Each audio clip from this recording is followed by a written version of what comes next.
a este conversatorio sobre los forjadores de la Unión Europea. Nos honra con su presencia don Marcel van Opstal, es ciudadano belga, nacido en Lieja. Don Marcel, yo no voy a hacer una presentación muy larga porque los pergaminos que la acompañan son suficiente con decirles que Marcel fue embajador de la Unión Europea y funcionario de la Unión Europea por 4 décadas. Entonces es una persona que tiene un conocimiento muy profundo del tema de que vamos a hablar, y en estos momentos de su vida él está muy dedicado a labores académicas especialmente, y también ahorita precisamente estamos hablando de algunas obras de beneficencia en las cuales él participa. La idea de este conversatorio en su esencia es, Marcel nos va a hablar de los forjadores de la Unión Europea, qué significa un poco esa organización, quiénes son las personas que están, las principales, obviamente, que están detrás de esta interesantísima construcción europea que a partir especialmente de la Segunda Guerra Mundial, de la finalización de la Segunda Guerra Mundial, empezó a tomar esa forma que hoy en día tiene, después de muchos años y muchas evoluciones. Después de esta exposición, la idea es que tengamos algún diálogo y llegar a algunas conclusiones que creo que serán de todo interés para ustedes.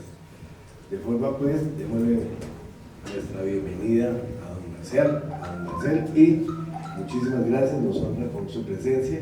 Bienvenido al festival de su casa, Marcel, muchísimas gracias, y el auditorio suyo. Gracias. Muy buenos días. Buenos días.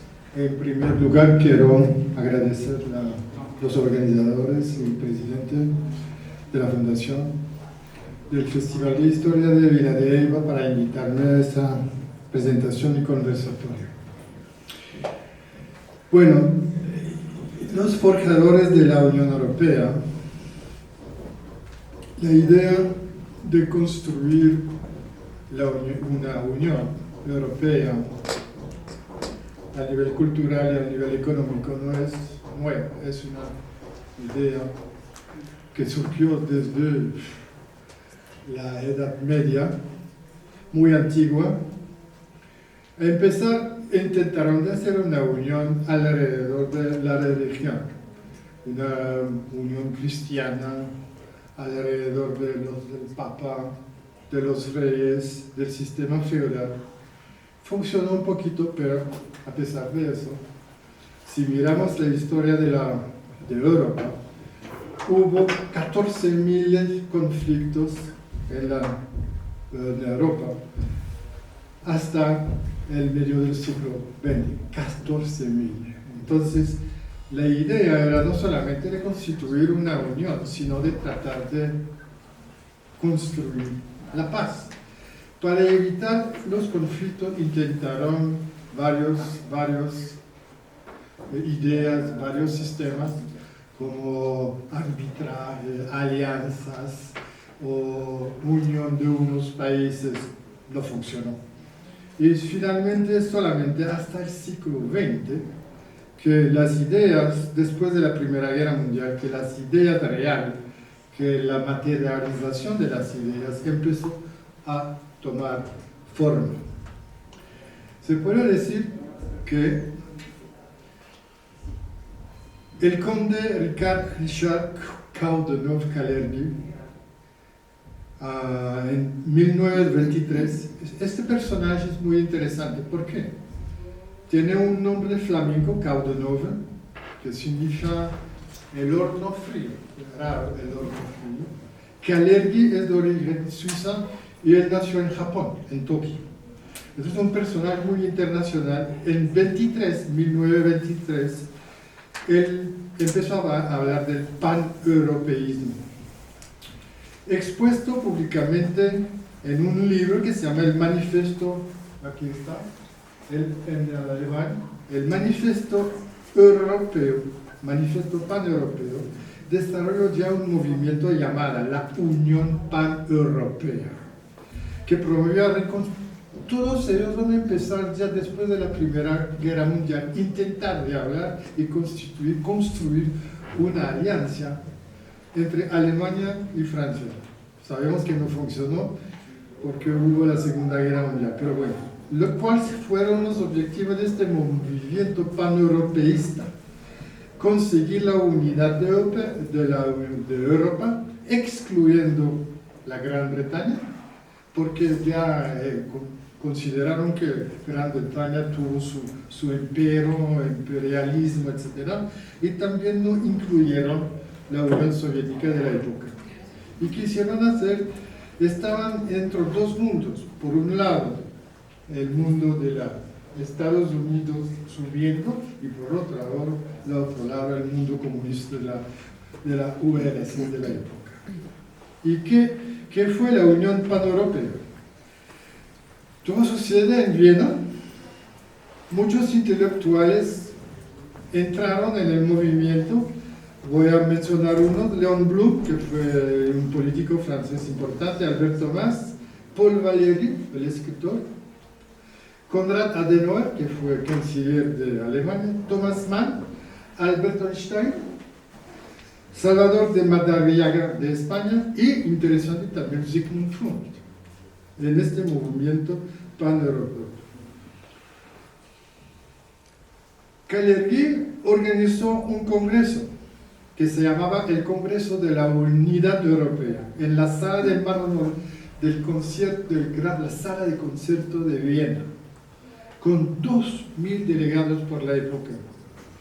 El interesante en este congreso, liderado por Aristide Briand, vamos a ver quién es, participaron personas como diferentes, Johann Strauss, Salvador de Madariaga otra vez, Georges Pompidou, futuro presidente de Francia, Thomas Mann, Charles de Gaulle, futuro presidente de Francia, Konrad Adenauer, canciller alemán, Kreisky, canciller austríaco, por ejemplo.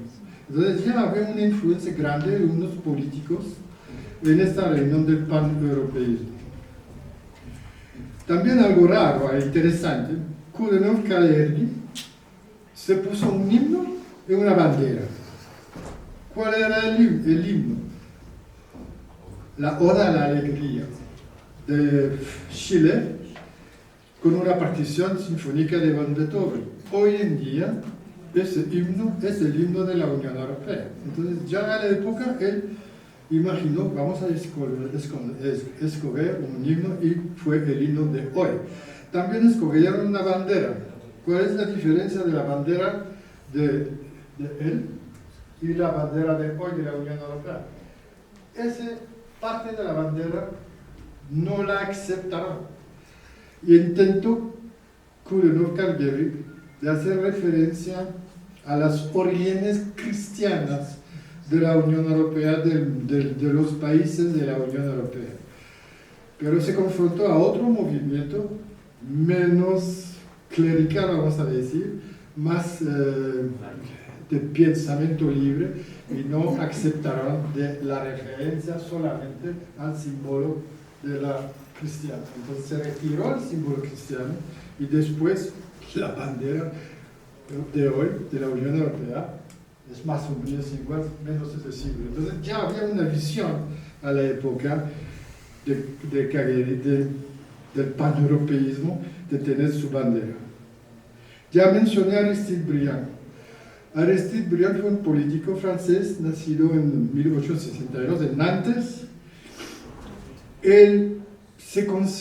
Su principal motivo para él fue la paz de los pueblos, la armonía entre la nación, la armonía entre Francia, la armonía entre los países de la Unión Europea, de la Europa de la época. Y la palabra armonía sigue con algo que yo no mencioné acá, pero Briand y y Coudenhove fueron masón.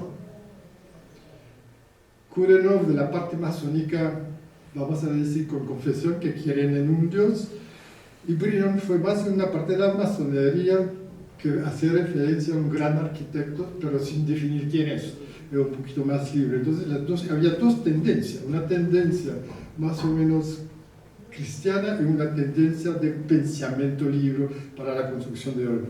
Y el pensamiento libre era de Aristide Briand, ganó el Premio Nobel de la Paz en 1926 porque fue inspirador de lo que él llamó la Nueva Europa. Influencia grande del movimiento paneuropeo de Calerby. Él fue el abogado de una federación económica y política de los Estados Unidos de Europa. Él llamó eso la Unión Federal Pan-Europea. ¿Se pasó? Desafortunadamente no, porque como usted sabe, las circunstancias cambiaron. Estamos entre las dos guerras, el crecimiento de las dictaduras fascistas, el origen del primer estado comunista en el mundo, la Unión Soviética, inestabilidad económica monetaria y, desafortunadamente, también el impacto de la crisis de Wall Street. Y, como saben, Europa entró en la Segunda Guerra Mundial, no voy a elaborar sobre eso. Pero tras la Segunda Guerra Mundial, claramente Europa está en un estado físico totalmente destruido.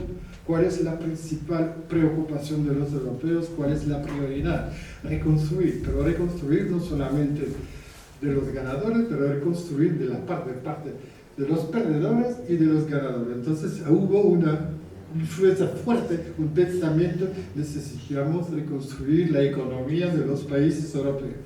Esto va a influenciar, y por un lado hay un mundo bipolar, Estados Unidos, la Unión Soviética por otro lado, y en el medio, a la época, hay la Unión Europea y los países europeos. Entonces, entre 1946 y 1957 va a surgir una aceleración de los movimientos para construir Europa, declaraciones, propuestas, acciones de varios personajes políticos van a surgir y proponer una construcción europea. Muy interesante cuál va a ser la primera persona que va a hablar de la Unión Europea.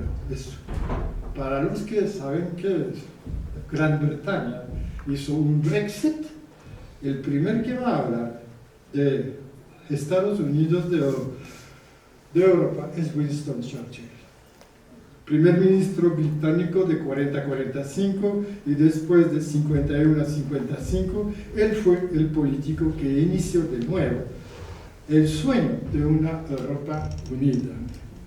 Él llamó eso, debemos crear los Estados Unidos de Europa. En 1946, Churchill pronunció un discurso en la Universidad de Zúrich, otra vez, Suiza, donde propuso la creación de los Estados Unidos de Europa. Instó a los europeos a dejar atrás los horrores del pasado y mirar hacia el futuro.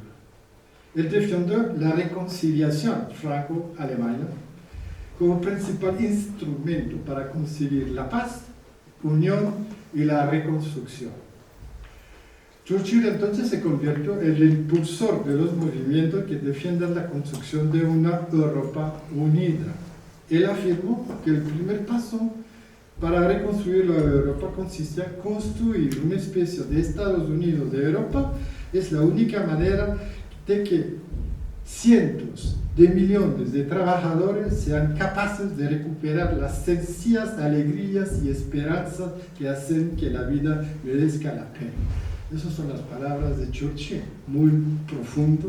Entonces Churchill va a tener un papel importante. Churchill fue instrumental para la constitución de lo que se llama el Consejo de Europa, a no confundir con el Consejo de la Unión Europea. Churchill propuso como primer paso crear un Consejo de Europa.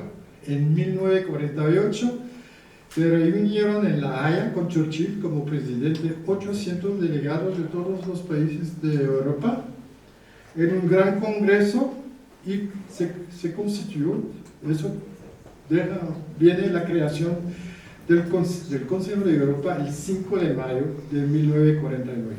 Primera reunión contó con la presencia de Churchill de varias personas. Asimismo fue Churchill quien planteó por primera vez la idea de un ejército europeo, una idea todavía hoy muy debatida, un ejército europeo, una fuerza armada europea, porque tuvo la visión, se necesita una fuerza europea para proteger el continente.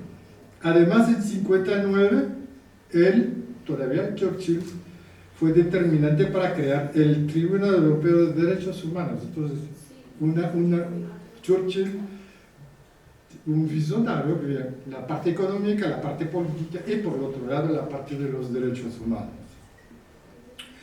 Entonces, al inspirar a los europeos, Churchill se convertiría en la fuerza motriz de la integración europea y un defensor activo de su causa. Aquí tienen el símbolo del Consejo Europeo y eso es la sala de hoy del Consejo Europeo que se reúne en Viena.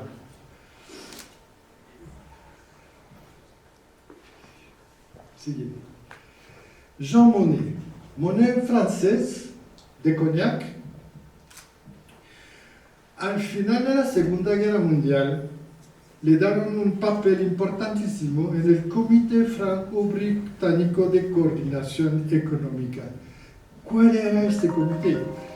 Este comité estaba constituido por economistas, en particular Jean Monnet. Monnet fue un especialista de la planificación económica.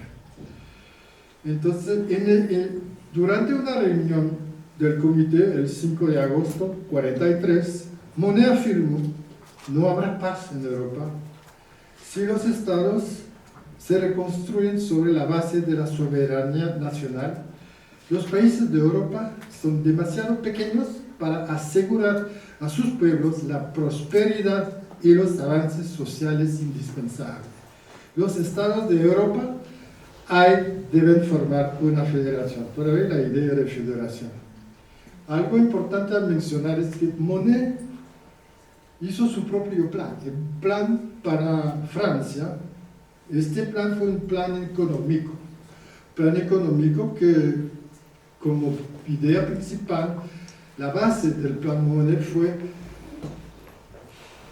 dirigir y tener un plan de inversión en sectores críticos de la economía. Y los sectores críticos de la economía que él definió a la época fueron el sector de la metalurgia, el sector del carbón y el acero.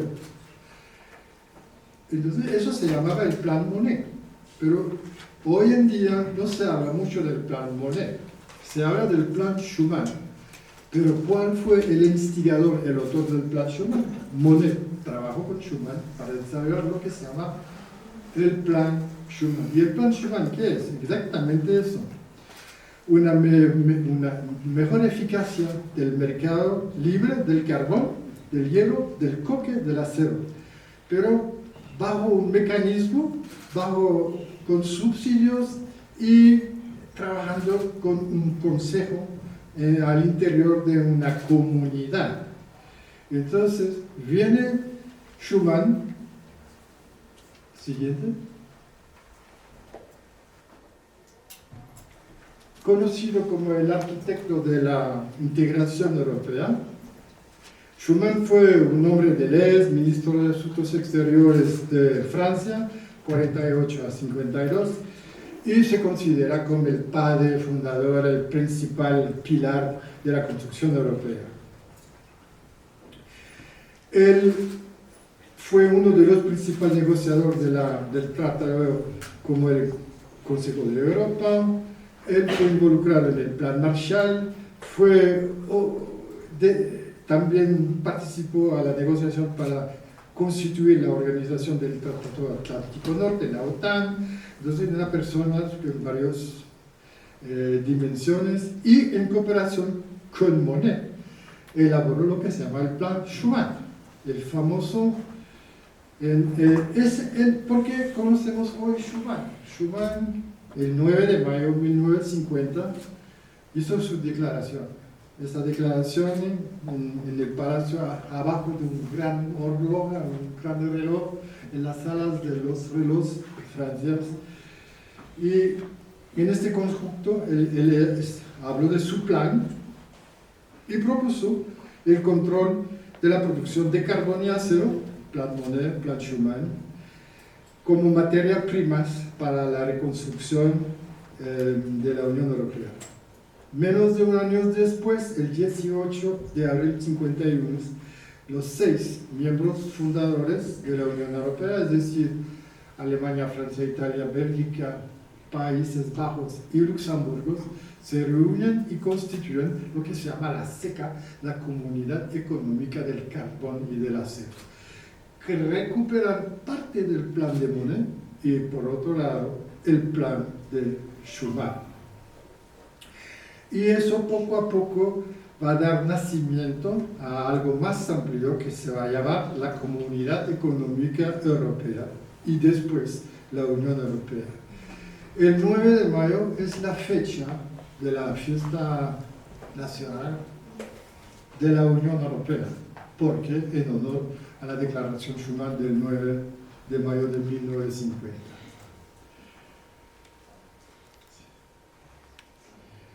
Pero reconstruir Europa sin el perdedor era complicado. Por fortuna surgió un personaje demasiado importante, Konrad Adenauer. Lo llaman en Alemania, pero también en la Unión Europea, como el alemán más grande de todos los tiempos. Adenauer fue el primer canciller alemán después de la Segunda Guerra Mundial, solamente de Alemania del Oeste, porque la Alemania del Este estaba sob control de la Unión Soviética comunista. Y Adenauer logró muchas cosas. Logró que Alemania ingresa en el Consejo de Europa, garantizó que Alemania Occidental tuvo un papel decisivo en la creación de la Comunidad Económica del Carbón y del Acero. También en 1955 logró la entrada de Alemania en el OTAN, la Organización del Tratado Atlántico Norte, pero su piedra angular de su política exterior fue hacer la paz y la reunión con Francia. La reconciliación con Francia, con el presidente francés Charles de Gaulle, un personaje importante. En 1963, los dos enemigos de antes, antagonistas de antes, firmaron un tratado de amistad que fue verdadero hito en el camino hacia la integración europea. La pareja franco-alemana va a tener un papel grandísimo después en la construcción europea. Se debe mencionar la parte italiana. Alcide Gasperi, de 81-54, fue inspirador, mediador para la democracia y la libertad en Europa. De 45 a 53 fue primer ministro italiano, ministro de Asuntos Exteriores, y va a trazar la senda del destino de Italia en los años de posguerra. El trabajó también para la reconciliación de Alemania y Francia. Hizo una campaña para la unidad europea. Contribuyó a la creación de la Comunidad Europea del Carbón y del Acero. Y en 1954 fue recompensado porque se convirtió en el primer presidente de la Asamblea Parlamentaria de la CECA, la Comunidad Económica del Carbón y del Acero. Pero también tuvo un papel importantísimo al interior de Italia, porque permitía que Italia fuera perdedor y ganador, pero con más perdedor que ganador, permitió que Italia entrara en la OTAN, que fuera fundador de la Unión Europea y que tuvo un papel importantísimo en la negociación de la primera estructura CECA y después de la Comunidad Comunidad Económica Europea. También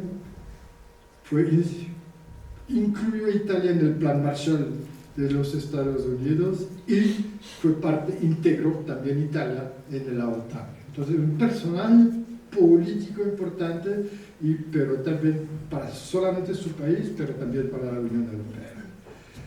Hasta ahora hemos hablado de los grandes, entre comillas, la Francia, Alemania y Italia. Hay los chiquitos, Bélgica, los Países Bajos y Luxemburgo. Viene un belga, Paul-Henri Spaak, muy visionario.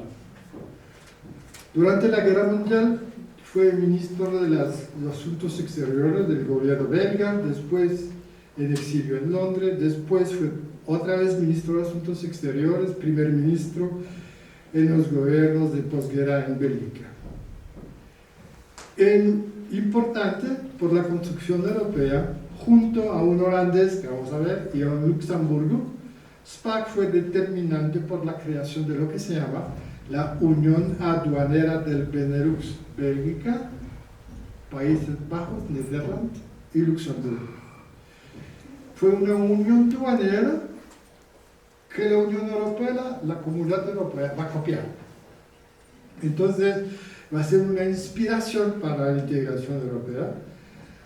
Otra característica de Spaak fue un personaje político, fue el primer presidente de la primera sesión plenaria de las Naciones Unidas en 1946, fue secretario general de la OTAN y hizo junto a los dos personajes que vamos a ver, junto a ellos hizo una presentación de lo que se llamaba la Conferencia Intergubernamental de Messina en 1955 sobre la creación del mercado común de la Unión Europea y la creación de lo que se llama Euratom, la Unión Europea de la Energía Atómica. Su intervención y el papel que jugaron los dos siguientes forjadores, su influencia fue la creación y la firma del Tratado de Roma en 1957, estableciendo la Comunidad Económica Europea y la Comunidad Europea de la Ingeniería Atómica. Spaak firmó el tratado en representación de Bélgica y hay una foto con Spaak y unos muy conocida. El interesante es Spaak fue un hombre también político determinante para dar la independencia a la República del Congo Democrático en 1960. Fue uno de los pocos ministros belgas en favor de la independencia de la República del Congo. Beck, Joseph Beck, de 87-75, yo lo menciono como el pequeño Luxemburgo, desempeñando un gran papel en la integración europea. Beck fue el político luxemburgués que impulsó la creación de la Comunidad Europea del Carbón y Acero a principios de los años 50 y también ha desempeñado un papel decisivo en la creación de la Unión Aduanera del Benelux, que ya mencioné, con Bélgica, Luxemburgo y los Países Bajos. La firma de esta Unión Aduanera del Benelux, eso da a Spaak, Beck y el siguiente una dimensión particular en la integración europea. En 1955, Beck va a presidir la conferencia de Messina. Ya mencioné la conferencia de Messina y la intervención de Spaak. Él va a presidir la conferencia de Messina y Beyen, el siguiente en la lista, Beyen, el holandés, fue el que presentó el plan. Entonces los tres trabajaron sobre un plan de Benelux para la conferencia de Messina.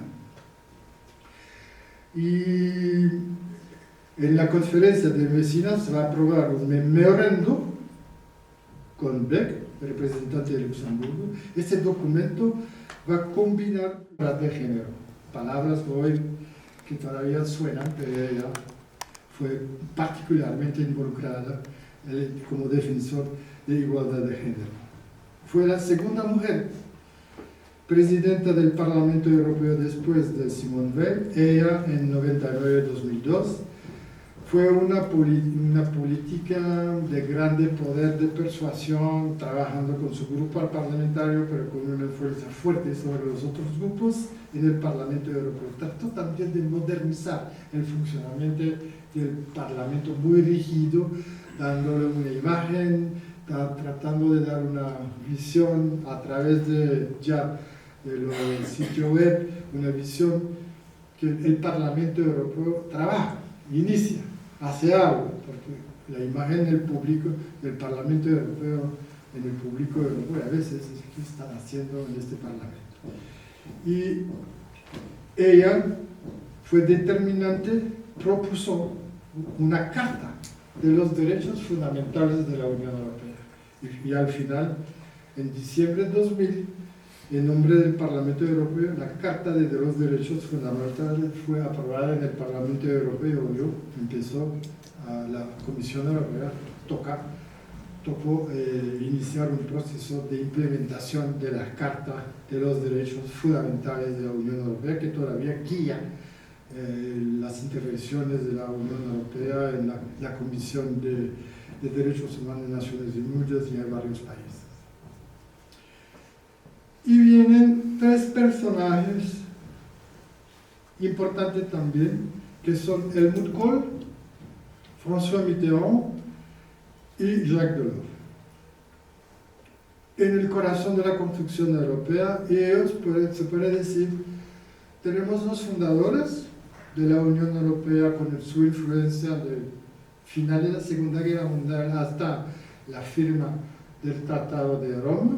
Después tenemos ese grupo de mujeres impulsadoras de varias disciplinas y varios temas, pero vienen ellos en una época importantísima. Helmut Kohl se quedó 16 años como canciller en Alemania de 82 a 98. Mitterrand se quedó presidente de la República Francesa de 81 a 95, 14 años. Y Jacques Delors fue presidente de la Comisión Europea de 85 a 95. Jacques Delors fue ministro de Finanzas de Mitterrand. Y ellos tres, entre 85 y 95, van a tener la iniciativa de consolidar el proceso de integración europea. Son los tres impulsores de eso. Durante el periodo de 85 a 95 se va a producir la ampliación de Europa a los países del sur, Grecia, España, Portugal. Va a llegar la abolición de las fronteras aduaneras, el establecimiento del mercado único. ¿Cuál es la diferencia? Antes había una unión aduanera, pero todavía había aduana, había un sistema de control, había fronteras. Con la firma del mercado único van a desaparecer las aduanas a las fronteras, van a desaparecer. Solo va a haber unos controles al interior del territorio europeo. Se va a firmar lo que se llama el Acto Único de la Unión Europea y va a llegar al Tratado de Maastricht, voy a decir que es.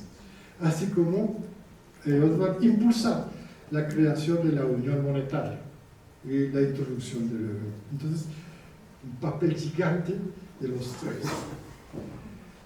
Jacques Delors hizo aprobar el Acto Único en 86, preveía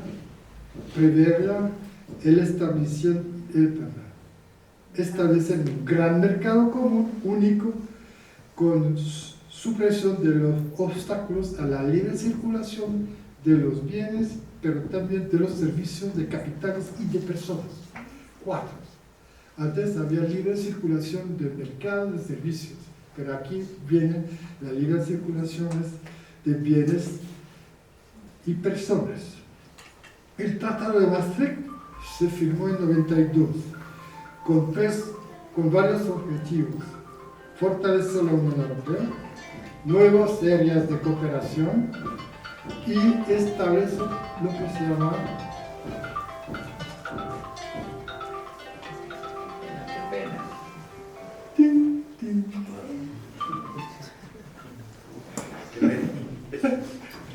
Bueno, entonces, silencio, por favor. el Tratado de Maastricht, firmado en 92, va a tener un triple objetivo: fortalecer la Unión Europea, establecer nuevas áreas de cooperación en términos principalmente de derechos humanos, pero también una cooperación en la política de relaciones exteriores y cooperación en términos de defensa. Y va a establecer lo que se llama la ciudadanía europea. ¿Qué significa eso? Es que normalmente un europeo, un belga o un francés perdido o que tiene problemas en Colombia puede ir a su consulado para pedir protección o pedir apoyo si tiene un problema. Pero también como ciudadano europeo, si no hay una representación de Francia, si no hay una representación de Bélgica, por ejemplo, puede ir a la representación de Alemania. Como ciudadano europeo tiene derecho a la misma protección de la embajada de Alemania que si era la embajada de Francia. De igual manera, puede presentarse a la delegación de la Unión Europea. Entonces, es un cambio fundamental. Los ciudadanos europeos tienen protección de todos los Estados miembros de la Unión Europea, tienen los mismos derechos de instalación, pueden viajar libremente, tener un empleo. Yo soy belga, puedo tener un empleo en Croacia. Yo soy croata, yo puedo tener un empleo en Bélgica, o en Francia, o en Alemania, o en Grecia. Entonces, el Tratado de Maastricht va a hacer otra cosa, va a desaparecer el nombre CEE, como la Comunidad Económica Europea, ya, el nombre va a ser souvenir, llega la Unión Europea. Se va a llamar la Unión Europea con un estatuto internacional muy diferente y se va a constituir la Unión Económica y Monetaria Europea con la introducción del euro.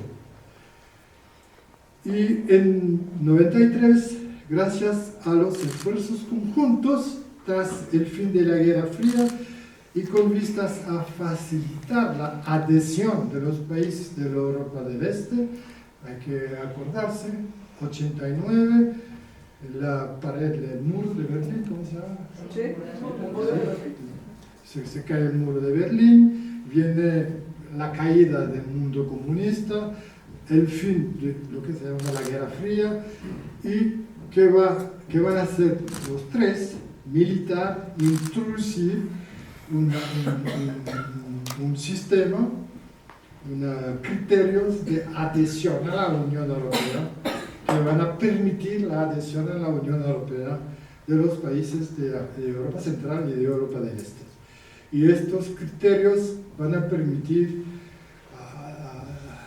la entrada, ampliarse a la República Checa, la Eslovaquia, Eslovenia, Estonia, Hungría, Lituania, Polonia, Rumania, Bulgaria y Croacia.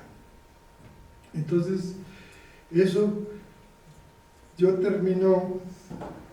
¿Qué pasa después? La Unión Europea en el siglo XXI. Bueno, la Europa actual no tiene nada que ver de verdad con la Europa de los fundadores. Mitterrand, Kohl, Delors y todos estos personajes que mencioné, todos ellos conocieron la Segunda Guerra Mundial, conflictos. Pero hoy en día, después del año 2000, no podemos decir que los políticos europeos, con excepción del problema yugoslavo, conocieron y que los europeos, el ciudadano, conocí y una experiencia de guerra. Entonces, la configuración es muy diferente.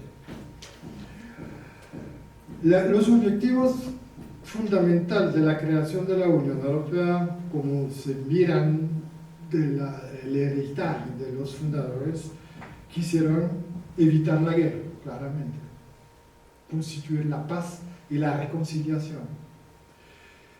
La paz en torno a una unión y en la diferencia, aceptar la diferencia. Esos son los dos pilares: paz, diferencia, aceptar la diferencia. Pero, ¿qué pasó? Las sucesivas ampliaciones, sin duda, en mi opinión, aumentaron las diferencias.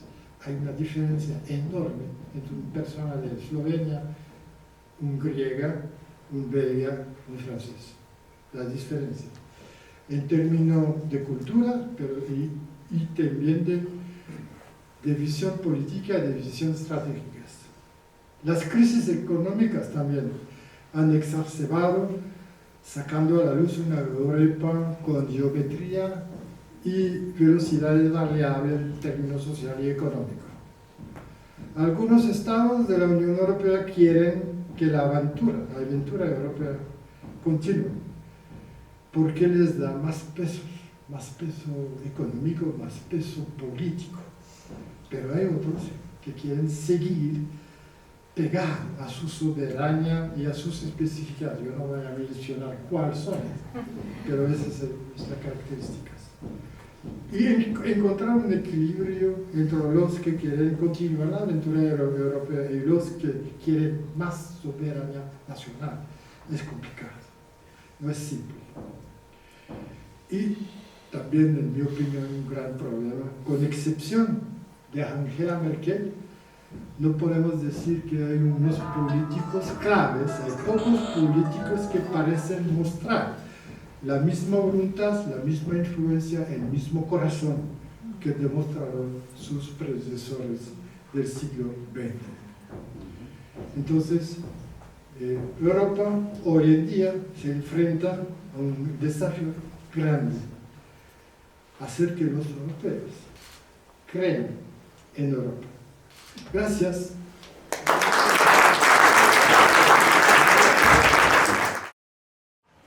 Iba formando una historia que tal vez no fuera la mejor para la humanidad.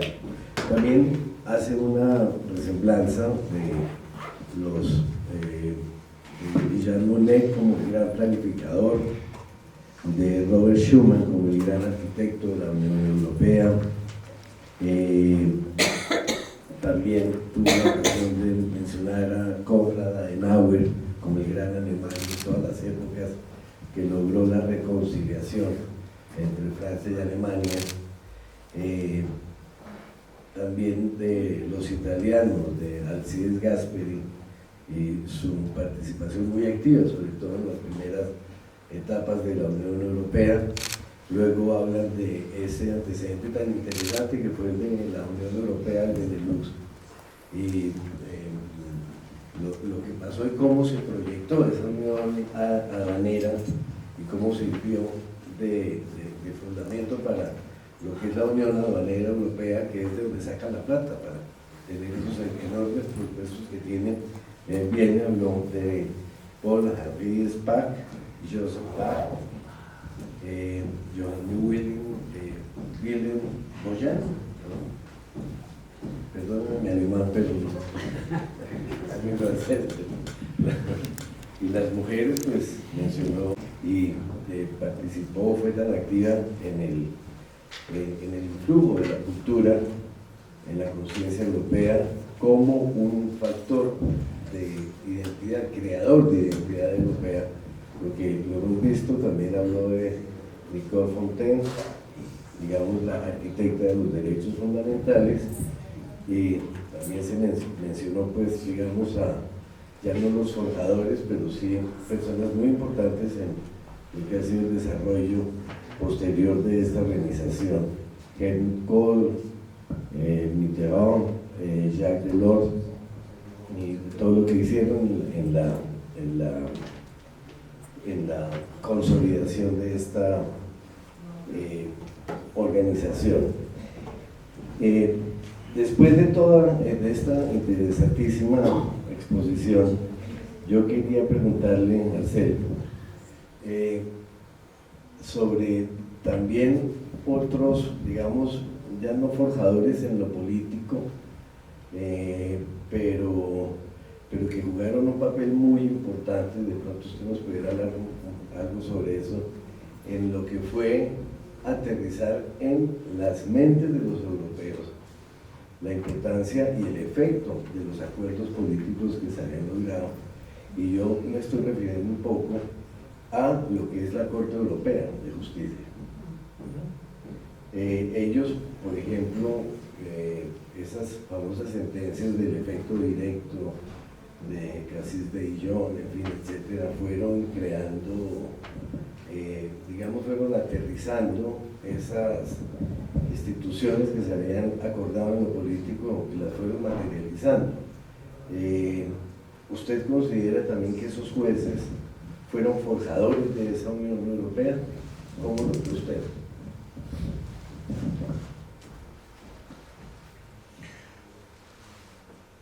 Sí, es que yo me quedé solamente con las grandes instituciones y los tratados sobre la configuración europea.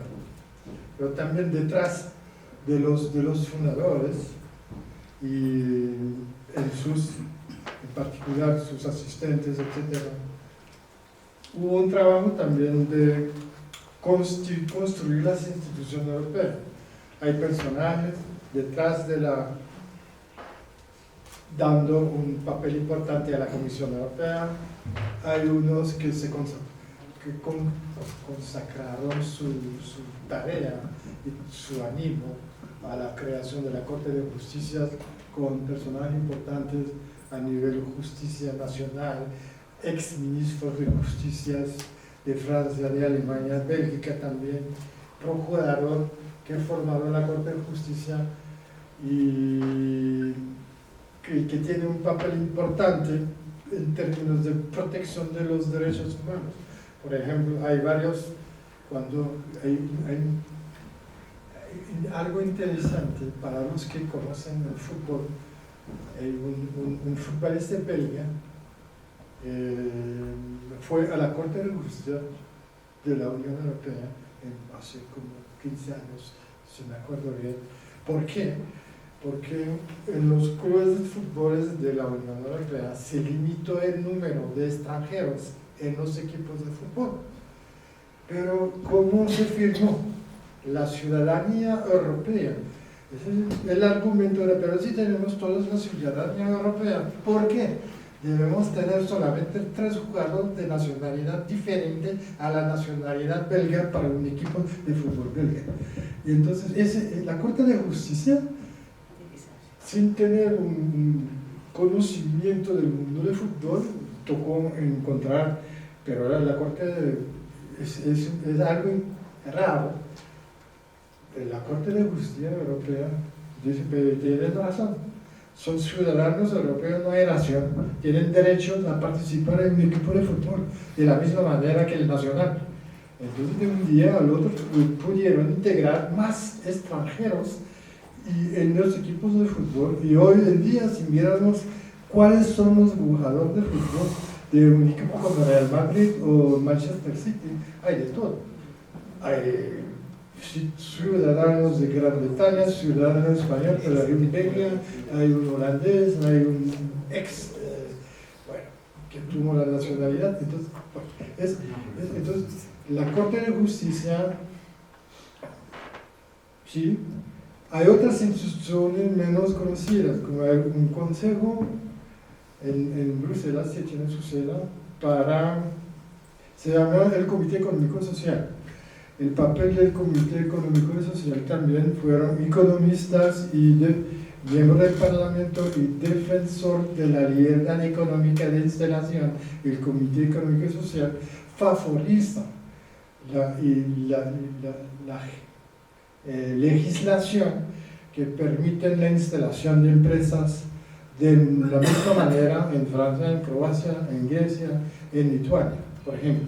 No hay un reglamento que se debe seguir en Francia, no hay un reglamento diferente, es un reglamento uniforme del Comité Económico y Social.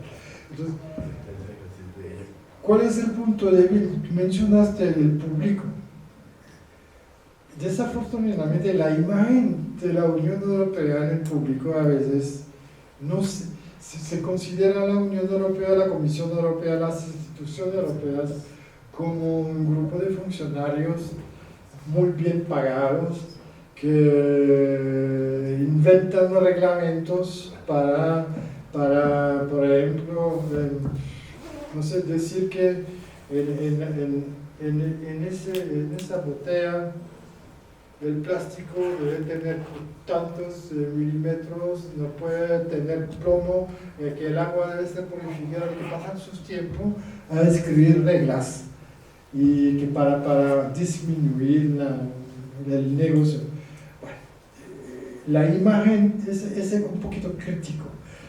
El servicio estadístico, existe también el servicio estadístico de la Unión Europea, cada año hacen investigaciones y se ve que el público no conoce qué hace la Unión Europea para el público.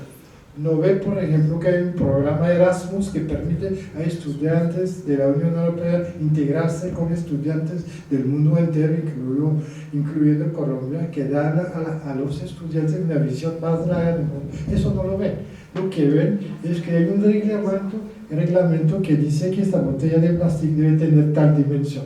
Y eso ven la parte de la Unión Europea que va a restringir su vida, pero no ve las decisiones de la Europa que les dan una calidad de vida mejor. El crecimiento tan grande que han tenido.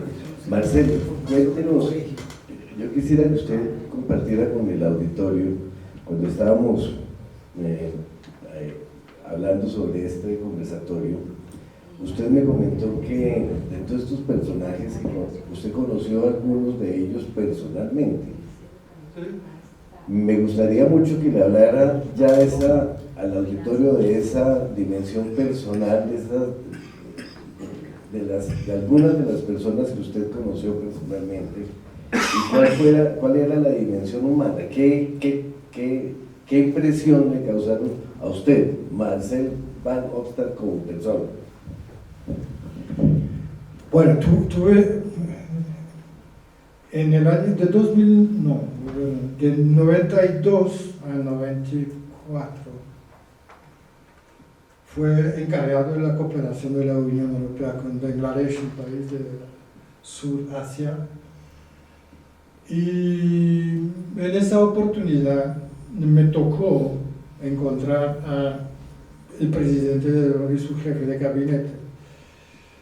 ¿Por qué? Porque se organizó una visita de Estado en Bélgica de la presidenta de Bangladesh con un grupo de ministros de la finanza, ministro de Economía, Agricultura, una delegación muy fuerte, pero acompañada también con miembros del Parlamento de Bangladesh. Entonces a mí me tocó encontrar al presidente de la Comisión Europea y a su jefe de gabinete para hablar de Bangladesh.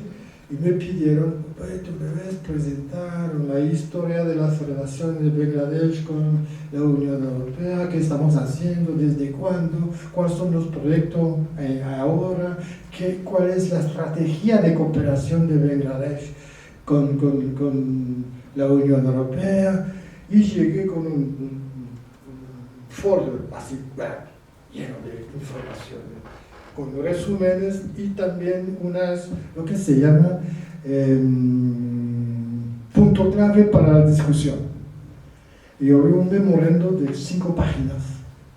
Y yo llego con eso al gabinete de su jefe de gabinete y después me encontré con Jacques Delors. Mira, buenos días, ciudadana, ¿quieres tomar algo? Hoy es la hora, disculpa, son las 6:30 de la tarde y para mí y mi jefe de gabinete es la hora del whisky. ¿Quieres un whisky? A las 6:30 de la tarde. Muy europeo. ¿Quieres un whisky? Ok, disculpa, yo no tomo whisky. Wow, ¿tú quieres otra cosa? Aquí hay un coñac muy bueno que me regaló esta persona, no me acuerdo quién. Entonces estoy con el coñac y los dos, con el whisky, y me miro. Pero Marcel, ¿me permite hablar? Marcel, sí. ¿Tú piensas que voy a leer todo eso? No, solo si quieren. Hay un resumen de 5 o 6 páginas. ¿Cuáles son los puntos? En 15 minutos, ¿cuáles son los puntos importantes para mí? Bueno, bien. ¿Y cómo es? ¿Y Bangladesh cómo es? Yo viajé cada 6 meses a Bangladesh. Me tocó describir cómo es el Bangladesh. Empecé a hablar que la primera vez que llegué a Dhaka, la capital de Bangladesh, en el avión, estoy mirando y solo veo agua y más agua. ¿Dónde está el aeropuerto? Hubo una inundación, 60% del territorio nacional bajo el agua. Entonces, ¿dónde está el aeropuerto? Yo conté eso, eso es importante, a saber que hay un riesgo de inundación en Bangladesh, claramente. ¿Y qué más? ¿Qué más? Yo vi en el campo, por ejemplo, hay unas ONG que trabajan, hacen empoderamiento de niñas, empoderamiento de mujeres. Y nosotros estamos en eso, sí, estamos trabajando. Eso es un excelente ejemplo. ¿Ve? Yo no necesito de leer esa tontería. Entonces, y tú me llegas aquí con un jumbo, ese es un avión jumbo. Yo necesito solamente un pequeñito avión, pero que puede manejar a través de los ríos, etc. Entonces me demoré como 45 minutos a hablar con él.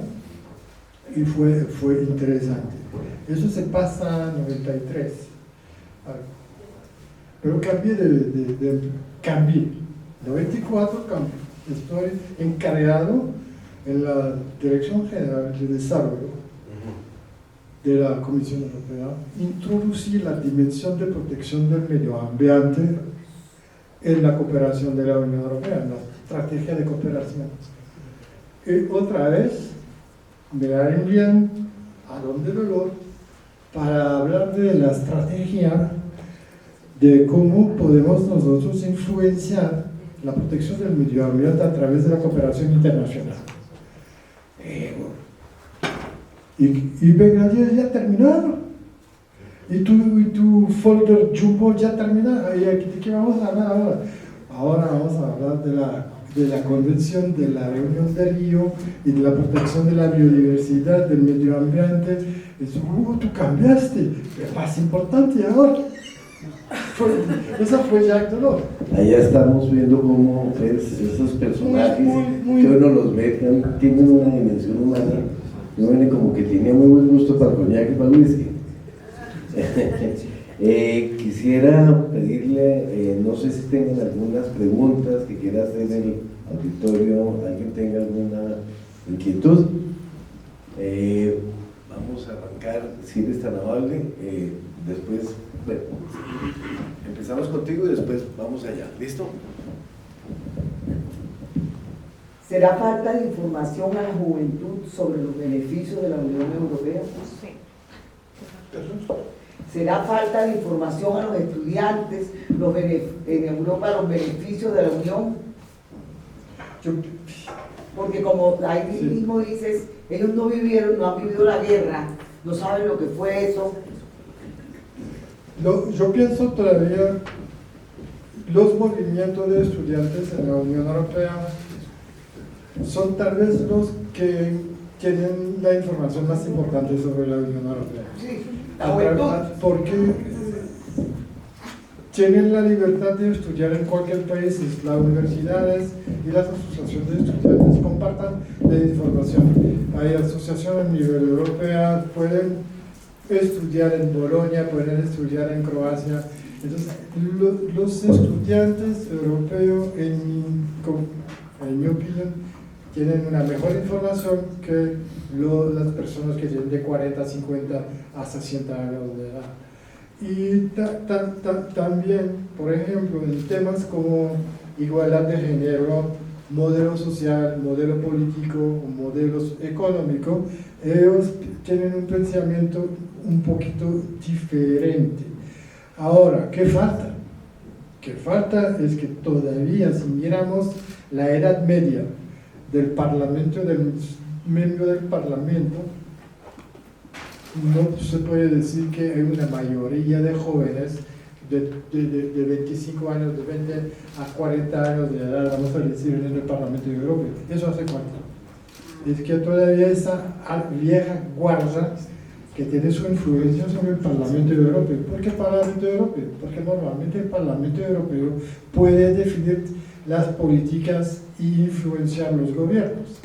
Normalmente es el Consejo Europeo, el Consejo de la Unión Europea, los jefes de Estados, los presidentes, que dan las líneas políticas. Pero el Parlamento Europeo, con los socios, los miembros del Parlamento Europeo, tienen también el mismo derecho, influenciar sobre las políticas sociales, económicas de la Unión Europea. Y a esa guarda aparece la institución Parlamento Europeo con excepciones. Desafortunadamente no integra, en mi opinión, suficientemente jóvenes. Pero también, ¿qué se pierde? El joven tiene su idea, el joven conoce, pero no necesariamente el joven se moviliza. Yo me acuerdo en 1968, a 18 años de edad, saqué las piedras de la calle para botarlas y hacer una media revolución en las calles de Bruselas, con los franceses en París en 68. Fue el año revolucionario de los jóvenes. Hoy en día los jóvenes en la Unión Europea no se mueven tanto. Eso no significa que deben hacer demostraciones, pero también a nivel de influenciar sobre la política, hay una falta de parte de ellos, tal vez sea también una falta de las instituciones de no involucrarlos, pero yo creo que los jóvenes saben más que el ciudadano europeo mediano.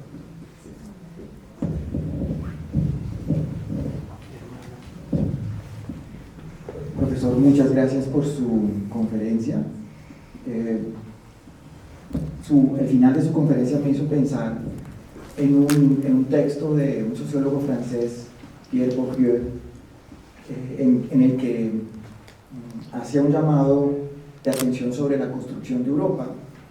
Bourdieu decía en ese texto, hay que insistir en la construcción de Europa, en los valores artísticos y humanistas de Europa y no en los valores financieros que están jugando. Y soy historiador del arte y pensaba cuando leí ese texto de Bourdieu que para América Latina la idea de Europa está fuertemente ligada a la idea de la historia del arte europeo. Yo pienso en Pierre-Franck Castel, en Arnold Hauser, en tantos historiadores del arte con los que los historiadores del arte de América Latina aprendimos historia del arte.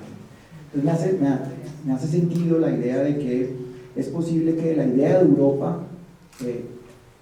es mucho más anterior que esta pléyade de políticos y políticas que usted ha mencionado, y que efectivamente la idea de Europa nace primero en el campo del arte, nace primero en el campo de la literatura, de la música, como un todo. Digo, volviendo a esa idea final que usted planteó, el gran problema y el gran reto de Europa es que los europeos crean en Europa, y entonces se trata de la construcción de un imaginario colectivo que tiene que estar inspirado por unos valores muy fuertes, y esos valores fuertes están en la cultura y no precisamente en el campo político ni en la historia de la construcción institucional política de Europa.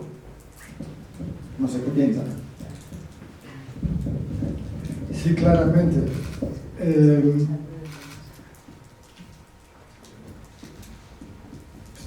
Si miramos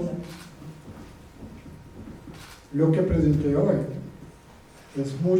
hay muchos énfasis sobre unión económica, mercado común, circulación de bienes, circulación de personas. Parece un modelo económico y también un modelo de protección del consumidor. Yo no mencioné algo importante en la política agrícola común de la Unión Europea: proteger al consumidor, proteger el consumidor y el productor, y la parte cultural no se ve tanto, pero que claramente yo me acuerdo en un momento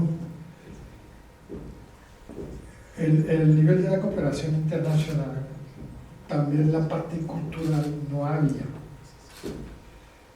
Y cuando se habló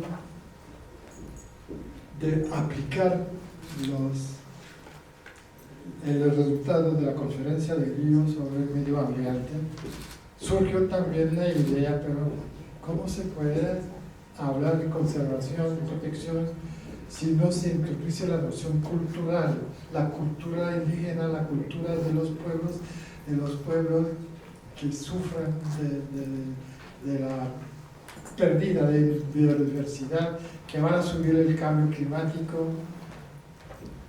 Y surgió la idea que la cultura debe ser el cuarto pilar del desarrollo sostenible.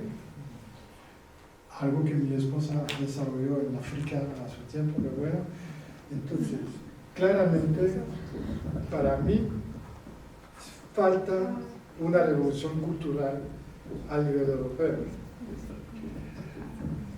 Porque es una imagen, no se ve esa imagen. El hecho mencioné el papel de Melina Mercury, por ejemplo, con el mes cultural, tratando de hacer conocer a los viejos europeos, que son los belgas, los italianos, los franceses, los luxemburgos, la parte cultural de Croacia, la parte cultural de Bulgaria. Yo personalmente como belga no conocí nada de la cultura de Bulgaria, por ejemplo.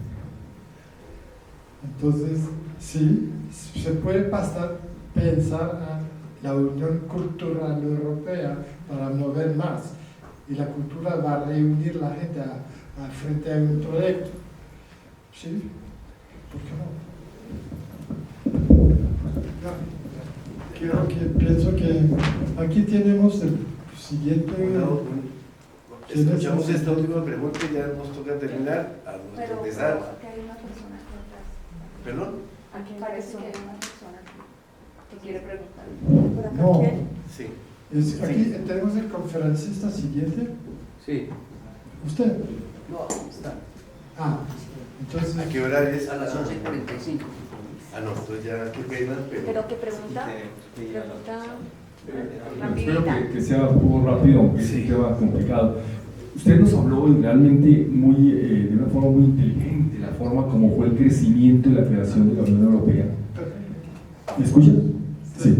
El crecimiento, hemos escuchado básicamente la conformación de la Unión Europea, pero a partir de Brexit y otros retos que se están presentando en este momento en la Unión Europea, el cuestionamiento no solamente diría que es el convencimiento de ser europeo, sino los retos externos. Yo planteo dos. Por ejemplo, la incidencia de los inmigrantes del norte de África, de Asia, y el tema de la guerra Rusia-Ucrania, que definitivamente son retos muy importantes a la Unión Europea. Para no ir muy largo la respuesta tampoco, ¿cómo califica usted esos retos hacia el futuro de la Unión Europea? ¿Es positivo? ¿Va a consolidar realmente la unidad? ¿O puede llegar el momento de que comiencen a verse esas grietas entre países y entre culturas? Bueno, yo mencioné rápidamente el tema de los países de la Unión Europea que tienen una característica nacionalista más fuerte que otros. Bueno, no hay palabra más fuerte que decir vergüenza. La manera que manejó la Unión Europea las migraciones en los últimos años para mí es una vergüenza. Porque por razones nacionales de unos países, bueno, pero también se puede tomar en cuenta que Italia, Grecia y otros países reciben los migrantes y después estos migrantes normalmente deben repartirse. Para llegar a un acuerdo de repartición de los migrantes en el territorio de la Unión Europea fue un dolor de cabeza. Aceptan, no aceptan, entonces cuando se mira que por un lado hay la carta de los derechos fundamentales y por el otro lado la respuesta a un problema de migración con la influencia nacionalista de unos países, sí, claramente, para mí es una vergüenza, no se pusieron de acuerdo y se pusieron, sí, cuando se pusieron de acuerdo es por el mínimo y no entonces ya se pierde esa credibilidad de la Unión Europea como actor de los derechos humanos y de la integración y de su propio lema, que es unido en la diversidad. Si tú quieres la diversidad, tú puedes hacer un esfuerzo de integrar la migración. Además, ¿cómo se construyó la Europa? Yo me acuerdo muy bien, en el año 56, con niños de 6 años de edad, caminando en la campaña de Lieja, encontrando tentas y casitas de madera con los primeros italianos llegando de la migración italiana, los polacos y húngaros que vinieron en Bélgica para trabajar en las minas de carbón y en la siderurgia. Entonces, sin la migración, Bélgica no sabría qué es. Entonces, sí estoy de acuerdo con eso. Pero el problema también es un país como Hungría, no quiero hay que mencionarlo, con una política nacionalista muy fuerte. La tendencia italiana hoy, Italia, fundador de la Unión Europea, podría, los excluir, poner un pie afuera de la Unión Europea. Entonces hay unas preguntas críticas sobre la configuración europea, los desafíos por los políticos europeos y la juventud. Para mí los jóvenes deben moverse. No son los políticos de ahora que van a cambiar nada, son los jóvenes que deben entender cuál modelo quieren. Un modelo de unión, una cultural, una diversidad o no. Pero claramente es el desafío. ¿Y qué frenó la Constitución de la Unión Europea?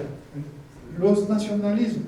Italia, Alemania, y hoy en día perdimos la experiencia de los nacionalismos de los años 20, 30, la Segunda Guerra Mundial. ¿Se olvidó todo? ¿No? Entonces, los desafíos grandísimos. Yo no tengo respuesta.